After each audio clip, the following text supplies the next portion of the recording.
بنی اسرائیل میں 3 آدمی تھے. ان میں سے ایک آدمی کے چہرے کے اوپر برس کے داغ تھے. برس کے داغ کہتے ہیں سفید داغ ہو جاتے ہیں. تو جب مختلف داغ ہوتے ہیں نا جگہوں پہ، آنکھوں پہ، ناک پہ، ہونٹوں پہ، تو کئی مرتبہ بندہ بڑا کبھی شکل نظر آتا ہے، دیکھنے والے کو عجیب لگتا ہے. اس لیے فقہاء نے مسئلہ لکھا ہے کہ اگر برس والا بندہ گھر میں نماز پڑھ لے گا اللہ اس کو باجماعت نماز پڑھنے کا ثواب عطا فرمائیں گے.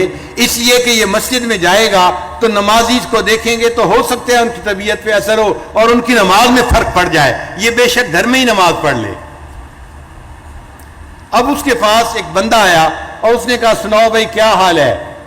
وہ کہنے لگا یار میں کیا بتاؤں، برس کا مریض ہوں اور کھانے پینے کو بھی کچھ نہیں، تو بس میں تو مشکل سے زندگی گزار رہا ہوں. لوگ مجھے محفل میں بٹھانا پسند نہیں کرتے، بات کرنا پسند نہیں کرتے. اس نے دعا دی اے اللہ اس کا رزق بھی کھلا کر دے اور اس کے برس کی بیماری کو بھی ختم کر دے. چنانچہ اس کے برس کی بیماری بھی ختم ہو گئی اور اللہ نے اس کو ایک اونٹنی عطا فرمائی، اور اونٹنی کی نسل اتنی بڑی کہ کچھ عرصے میں وہ سینکڑوں اونٹنوں کا اور اونٹنیوں کا مالک بن گیا، امیر آدمی بن گیا. پھر یہ بندہ دوسرے کے پاس گیا. دوسرا بندہ جو تھا وہ سر پہ گنجا تھا، بال نہیں تھے، فارغ البال تھا. تو اس نے اس سے پوچھا سناؤ بھائی کیا حال ہے؟ تو اس نے کہا کہ بھائی میں تو گنجا ہوں، لوگ میرے اوپر ہر وقت تانے کرتے رہتے ہیں، ٹانٹ کرتے رہتے ہیں اور مذاق میرا اڑاتے رہتے ہیں، اور کھانے پینے کو بھی میرے پاس کچھ نہیں، میں تو بڑی مشکل کی زندگی گزار رہا ہوں. اس بندے نے دعا کی. اس کی دعا کرنے پر اس کے سر پر بڑے خوبصورت بال بھی آ گئے اور اس کی پرسنالٹی بڑی خوبصورت نظر آنے لگ گئی. اور اللہ نے اس کو ایک گائے دی اور گائے کی نسل اتنی بڑی کہ وہ سینکڑوں گایوں کا مالک بن گیا، لائیو سٹاک کا مالک بن گیا.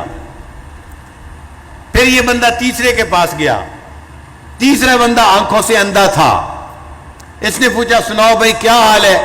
اس نے کہا بھائی میں کیا بتاؤں، لوگوں کے لیے تو رات کو اندھیرا ہوتا ہے، میرے لیے تو دن میں بھی اندھیرا ہوتا ہے.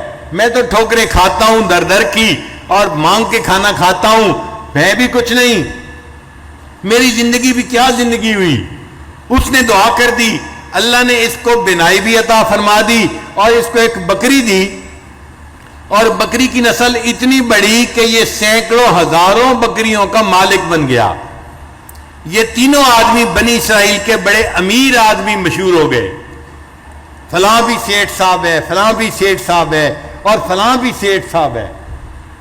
جب کئی سال ان کو نعمتوں میں گزر گئے تو ایک بندہ ان میں سے پہلے کے پاس واپس آیا، یہ اونٹوں کا مالک تھا، اور اس کو کہا کہ دیکھو بھائی اللہ نے آپ کو اتنی خوبصورت شکل بھی دی ہے اور اتنے اونٹ بھی دیے ہیں، مال پیسے بھی دیے ہیں، آپ کے پاس تو کچھ نہیں تھا، آپ کو سب کچھ اللہ نے دیا، میں اس اللہ کے نام پر مانگنے کے لیے آیا ہوں.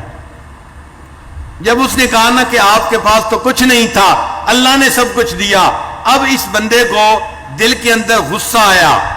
تو کیسے کہتے ہیں کہ تمہارے پاس کچھ نہیں تھا؟ میں تو شروع سے امیر ہوں اور میں کسی کا جو ہے لے کے نہیں کھاتا، میں تو کاروبار کرتا ہوں اور محنت کرتا ہوں اور میرے پاس محنت کا یہ نتیجہ ہے. اس نے نعمت کو اللہ کی طرف منسوب نہیں کیا، اپنی طرف منسوب کیا. اس نے کہا کہ اب آج کے بعد اگر تم نے کہا نا کہ تمہارے پاس کچھ نہیں تھا تو میں تمہیں جوتے مار کے یہاں سے بھگا دوں گا. اس نے کہا کہ بھائی ناراض نہ ہو، جیسے تم تھے اللہ تمہیں ویسے ہی کر دے. یہ کہہ کے چلا گیا. اب اس کے اونٹوں میں ایک بیماری پھیلی وائرس کی، سارے کے سارے اونٹ مر گئے. یہ جیسا غریب پہلے تھا ویسا غریب پھر بن گیا اور چہرے کے اوپر سفید داغ پھر اس کے واپس آ گئے. پھر وہ بندہ دوسرے کے پاس گیا جو گایوں کا مالک تھا، لائف سٹاک کا مالک تھا. اس کو کہا اللہ نے آپ کو اتنا کچھ دیا ہے، آپ کے پاس تو کچھ نہیں تھا، اللہ نے اتنا کچھ آپ کو دیا، اسی اللہ کے نام پہ میں مانگنے آیا ہوں، بھائی آپ مجھے بھی کچھ دے دیں. اس کو بھی بڑا غصہ آیا. اس نے کہا تمہارے گھر سے لا کے کھاتا ہوں، یہ تو میں کاروبار سے کمایا ہے اور میرا تو باپ بھی امیر تھا اور اس کا باپ بھی امیر تھا، میں تو جدی پشتی امیر باپ کا بیٹا ہوں، خبردار جو تم نے مجھے ایسی بات کہی. ایسی باتیں کرنے آ جاتے ہیں ٹکے ٹکے کے بندے. جب اس نے ایسی بات کی اس نے کہا بھائی مجھ سے ناراض نہ ہو, جیسے آپ پہلے تھے اللہ آپ کو ویسا ہی کر دے. وہ تو چلا گیا, اب اس کے سر سے بال بھی سارے جھڑ گئے, یہ پھر فارغ البال ہو گیا, یہ پھر گنجا ہو گیا, اور اس کی جو ہے نا وہ گائیں بھی مر گئیں. یہ پھر اسی طرح جو ہے وہ فقر و فاقہ میں آ گیا.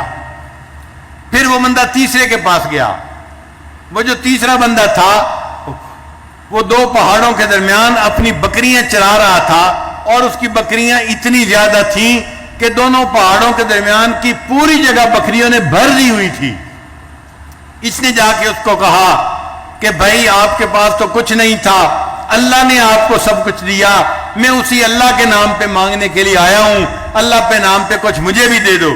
جب اس نے یہ کہا اس بندے کی آنکھوں میں آنسو آ گئے.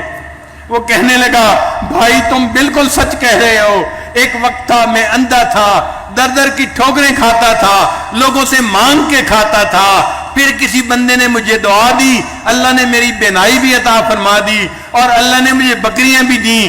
یہ دو پہاڑوں کے درمیان جتنی بکریاں ہیں یہ سب اللہ نے مجھے دی ہیں. اس اللہ کے نام پہ مانگنے کے لیے تم آئے ہو, جتنا تمہارا دل چاہے تم بکریوں کو لے جاؤ اللہ کے نام پہ. اس بندے نے کہا اللہ تمہیں مبارک کرے, میں تو فرشتہ ہوں, اللہ نے 3 بندوں کی طرف امتحان کے طور پر بھیجا تھا, 2 بندے اپنی اوقات بھول گئے, اللہ نے نعمتیں واپس لے لی, تم نے اپنی اوقات کو یاد رکھا, اللہ تعالیٰ اپنی نعمتیں تمہیں اور زیادہ عطا فرمائے. اس بندے کو اللہ نے اور نعمتیں عطا فرما دی. تو جو اپنی اوقات کو یاد رکھتا ہے اللہ تعالیٰ اس کو اپنی نعمتیں اور زیادہ عطا فرماتے ہیں. اللہ تعالیٰ ہمیں بھی اپنے شکر گزار بندوں میں شامل فرمائے. وآخر دعوانا ان الحمد للہ رب العالمین.